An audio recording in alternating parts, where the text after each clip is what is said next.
Hello guys, so ngayon ipapakita ko sa inyo paano po pinaproseso ang munggo dito sa amin.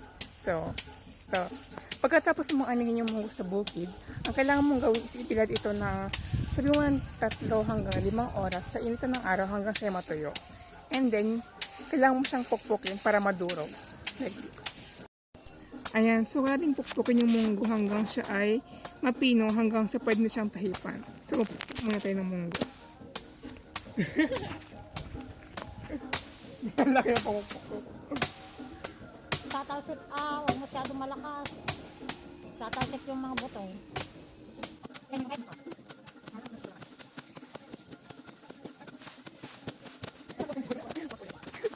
So ayan na guys, pagkatapos ng mga ilang minutong pagpupukpok, ito yung magiging itsura ng ating munggo. Ayan, ngayon pagkatapos yung pwede siyang pahipan para mahiwalay mo yung balat tsaka yung mga buto. Ayan, ganyan siya ginagawa. Sa part na ito, yung unang gagawin mo is ihiwalay mo yung mga balat sa mga buto. Kita nyo naman yun guys. Ito yung mga balat, tapos ito yung mga buto. So habang nagtatrip si mama, naisip kong kunin yung mga kambing namin. Since hapon naman na, I think mas magandang kunin ko na lang sila. Tapos mamaya kakainin na nila yung balat ng munggo.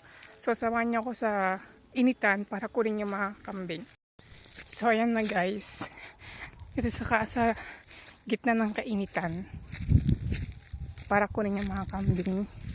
Dahil iuwi ko na sila kasi mainit na. Tsaka pwede na lang kainin yung balat ng munggo pagkatapos matahipan ni mama yung mga yun.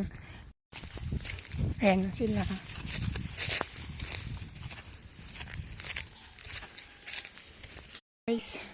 Ayan guys, nakauwi na kami. Ayan, nakita nyo naman, medyo nauhaw sila sa init ng panahon. Daling ko lang tong isang timbad dun sa isa kong kambing. Excuse me. Ayan siya. Tumatakbo na siya.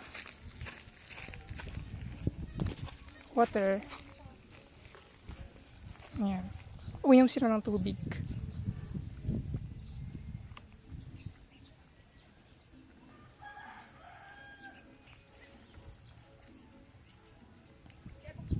So ayan, patapos na si mama na mag-separate ng mga munggo.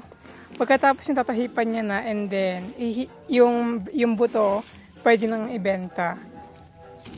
Ang munggo daw is 52 pesos per kilo. So ayan siya. Malapit na siyang ma-separate completely. Well, baka gusto mo, anuhin ko na yung isa, yung balat, para tapos na. Pwede naman. Minsan lang yung balat.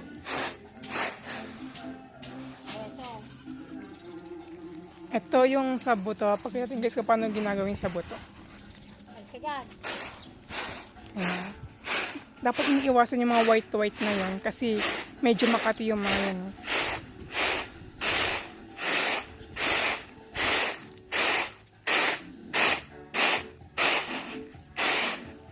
Ayan.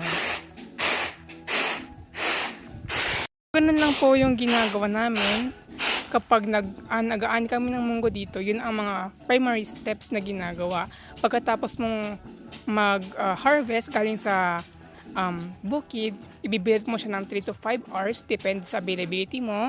And then, pupupukin mo siya hanggang maduro at ma-separate yung mga buto at saka yung mga skin. After that, gagawin mo itong pagtatangi para to further na malinis pa yung mga buto.